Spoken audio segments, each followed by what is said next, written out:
People that want to have the opportunity to be at this level, and I'm here, and I'm thankful to have the opportunity. So whenever that is, it is. But it doesn't make me feel down, or it doesn't make me feel left out or anything, because I know who I am as a person, I know who I am as an individual, and I know what I could bring to this team.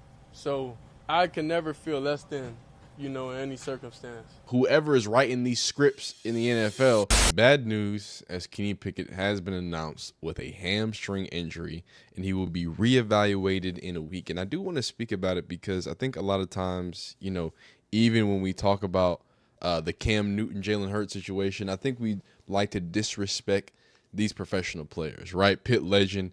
There's a lot of confidence from the Browns organization that they really wanted Kenny Pickett to be that guy. And we're going to show you some of that proof right now. But as we talk about the negative, and clearly, y'all know I'm a pro Shedeur guy, we're also going to talk about the positive. And I'm going to focus on this and say, hey, look, guys, this is just a hamstring, right? Kenny Pickett is not out, is not an ACL, it is whatever. But for Shedeur Sanders and whoever is writing these scripts in the NFL, this is better than college football road to glory. Like I need Madden to step it up, because this is some great writing. 5th rounder, throwing to equipment managers, right?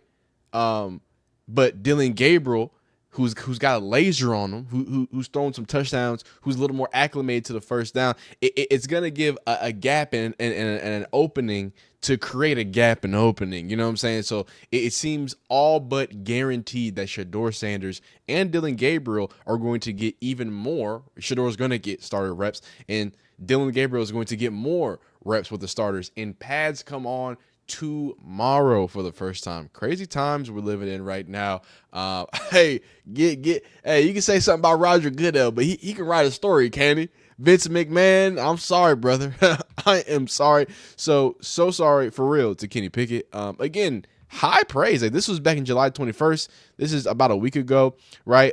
This is Scott Petrick of Baskets and Phelps, 92.3 The Fan. They are a Cleveland radio station, Cleveland sports radio station. He says, I still believe Kenny Pickett gets the first chance to win the job for all the reasons we talked about. He's 27, former first-round pick. Again, they see a lot of upside in Kenny Pickett, and for an organization trying to find their long-term answer at the game's most important position, he is a candidate. And Joe Flacco is not because he's 40 years old. If you don't think the rookies are ready, then Kenny Pickett is. In the view, the ideal person to win this job, he has the upside. So I do want it to be understood that it's not really that, like, it's two things, right? They clearly favored Kenny Pickett, but like it was just laid out, it would be most advantageous if it was Kenny Pickett. Look, I know everybody loves look, I love January Joe just like you. Everybody loves January Joe, okay? Especially Browns fans. Y'all look at the last time Rose tinted glasses, comeback player of the year-esque, right? Did all that stuff. I don't think I made the playoffs, but regardless, it was a phenomenal time. Last time Big Bad January Joe was in there, right? But we have to be honest about the last time we saw Joe Flacco play football, right? Massachusetts legend. Whoa. Massachusetts. Wow. Massachusetts or Delaware? Which one was it? 1 second. Fact check me. Did I say Massachusetts or Delaware? Because it's Delaware. Anyway, Delaware legend. At the time, they were an FCS school. They're not an FCS school anymore.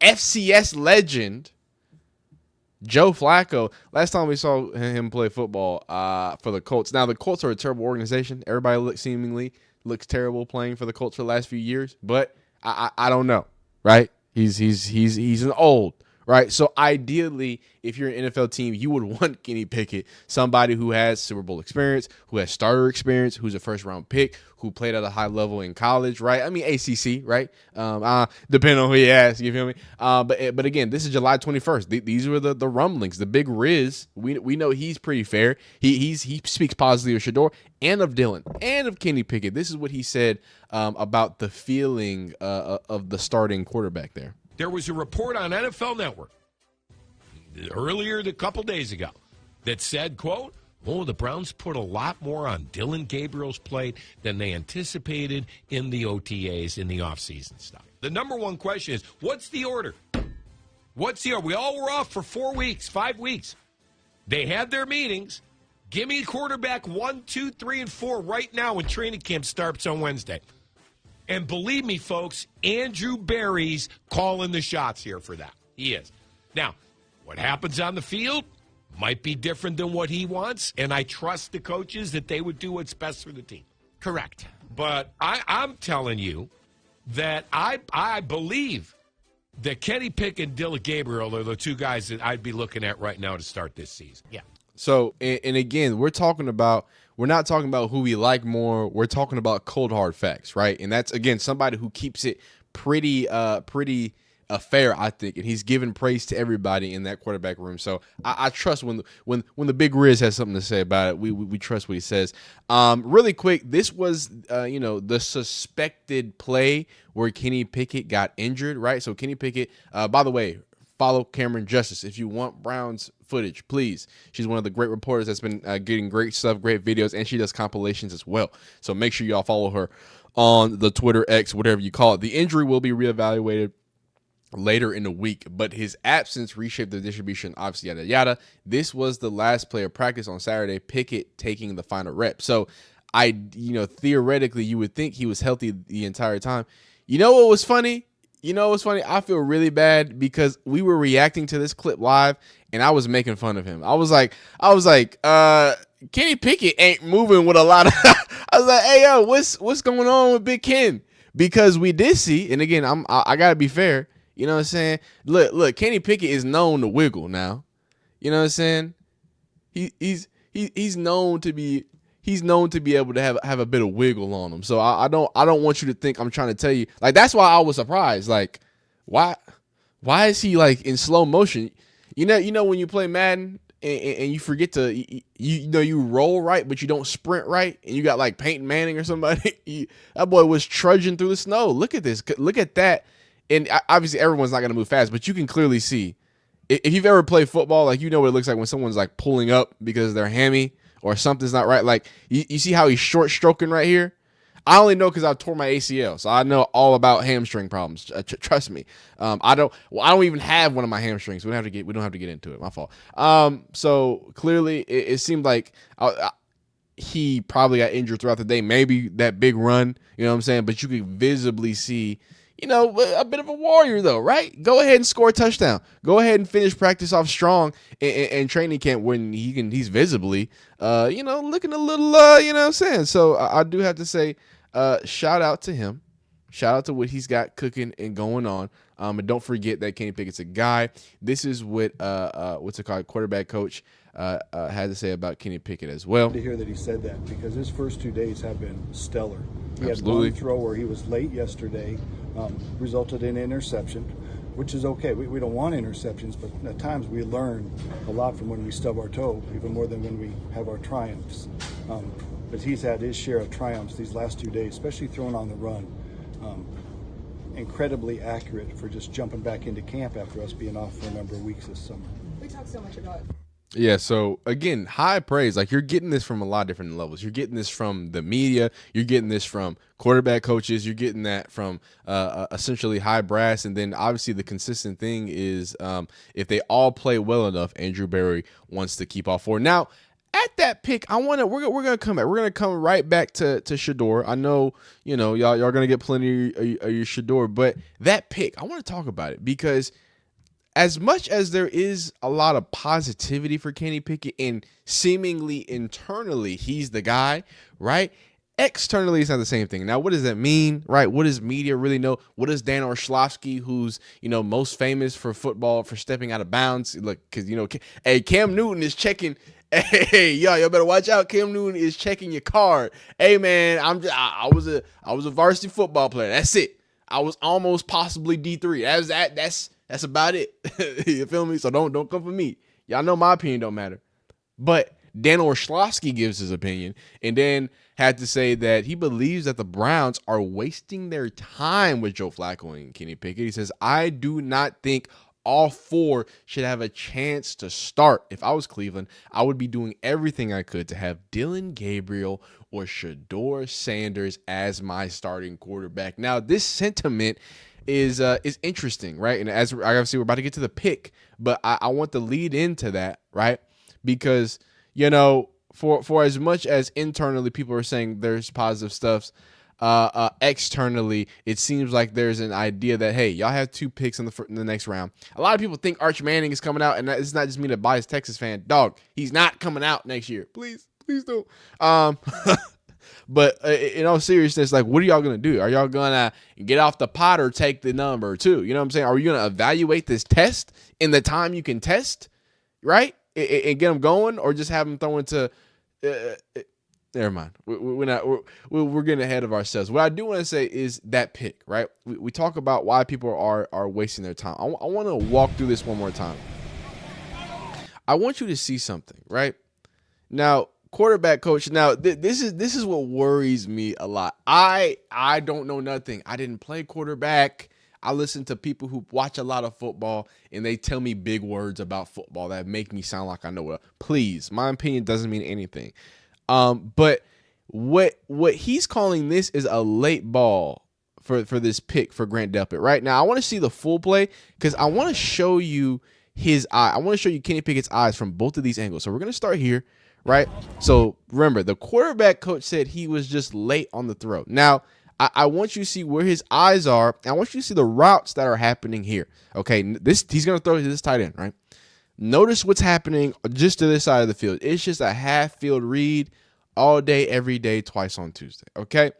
So what's said is that this throw was late. I want this to be known.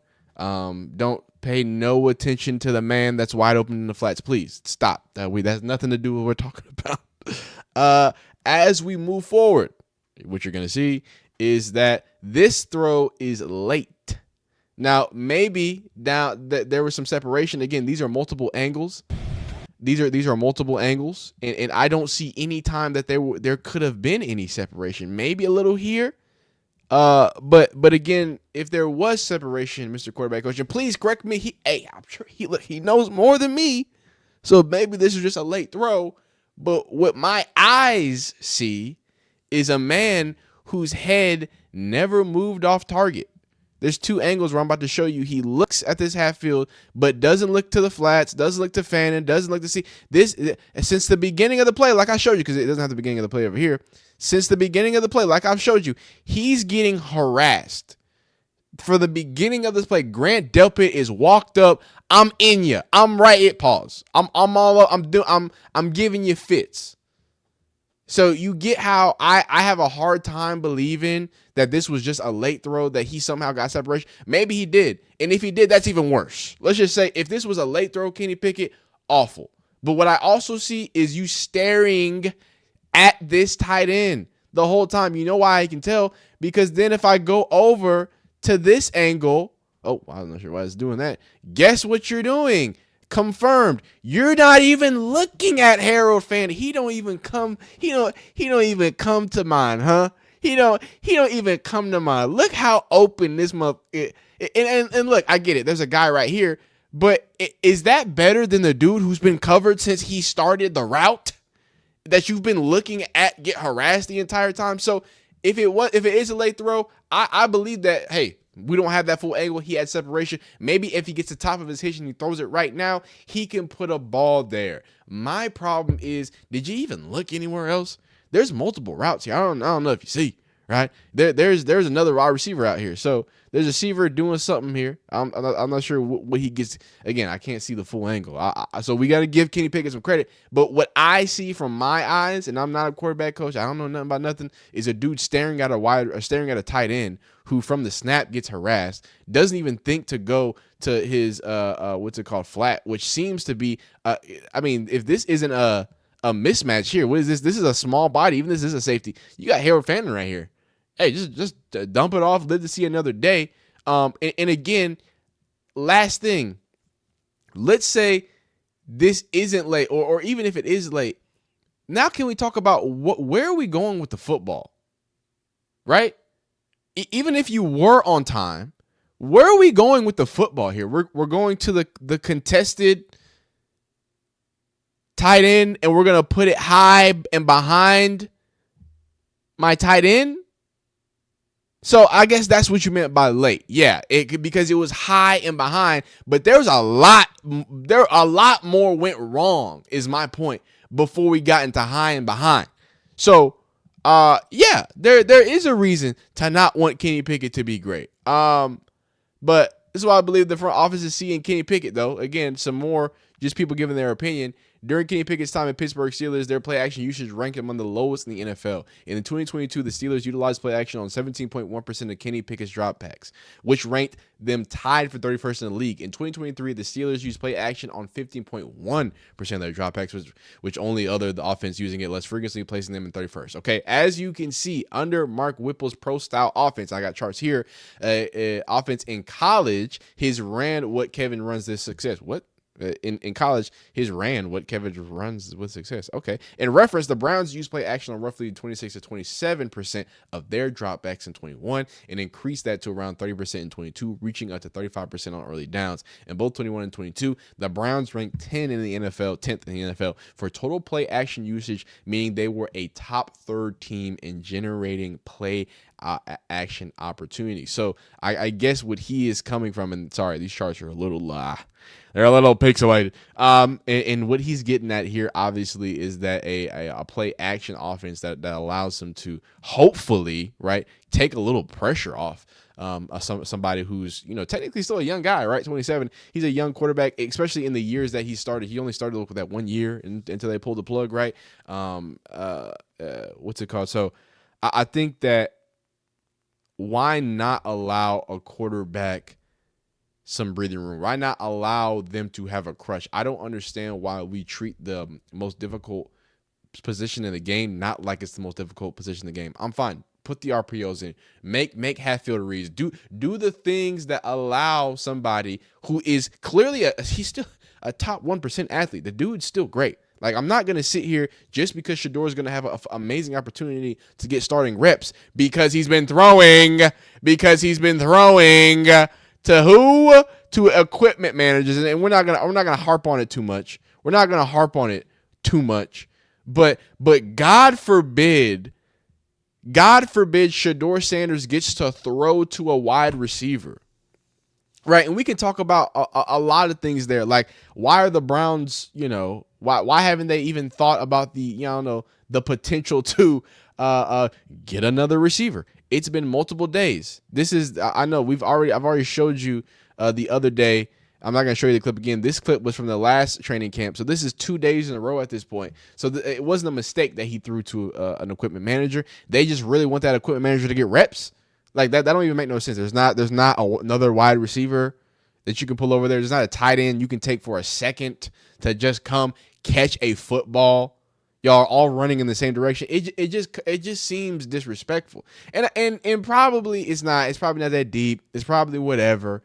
It's probably just, hey, it works what it works. Shedeur ain't got no problems with it. But I mean, I'm not jumping for joy because an NFL quarterback finally gets an excuse to throw to receivers. And I know he throws a receiver in 11-11s. I get it. But he's also the only quarterback to not have any starter reps. So are we going to see what Shedeur is? Or are you just going to make jokes about, well, he's playing against the kiddie pool kids, huh? Huh? Yeah, he's playing against the kiddie pool kids. Like, that's his fault. Like he can do something about it. So either y'all do that or he's just going to keep throwing the most touchdowns on the day. He puts up the most touchdowns against the twos, right? Oh, but it's just the twos, man. Let's see him against the starters. Well, hey, this is the opportunity. So y'all can say what it is. I do want to point out that, look, as much as I'm a Shedeur guy, you're probably a Shedeur guy or gal or a CU auntie. How you doing?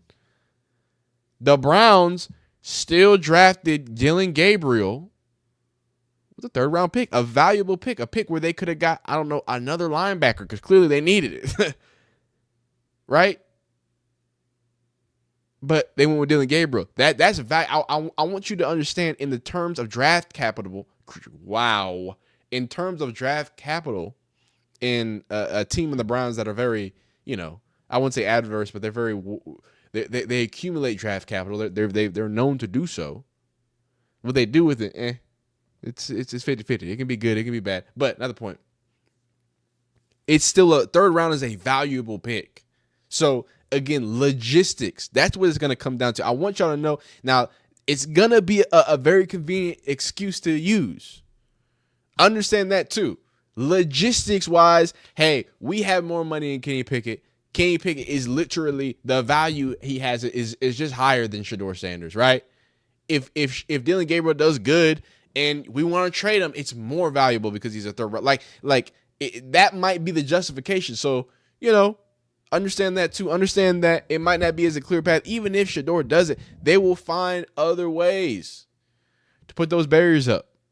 But right now, the script writers are writing a phenomenal tune. So let me know down below how you feel about the situation. Look, Kenny Pickett, just a hammy. 1 week. Again, 1 week to make a gap and say, oh, hold up, this boy can really do it. I hope Shedeur makes the most of it. I think it's going to be phenomenal to see. Appreciate you watching. If you enjoy it, go ahead and like it. If you didn't, dislike it. Subscribe if you like football content of all shapes, sizes, forms, and fashion. Comment down below if there's any type of team or anything you want me to see. This was just a spur-of-the-moment news thing. Wanted to talk about Kenny the Picklet. Speak about how we got here to this particular situation of participation. Okay, well, you be great. You be phenomenal. We'll see you next time. Peace.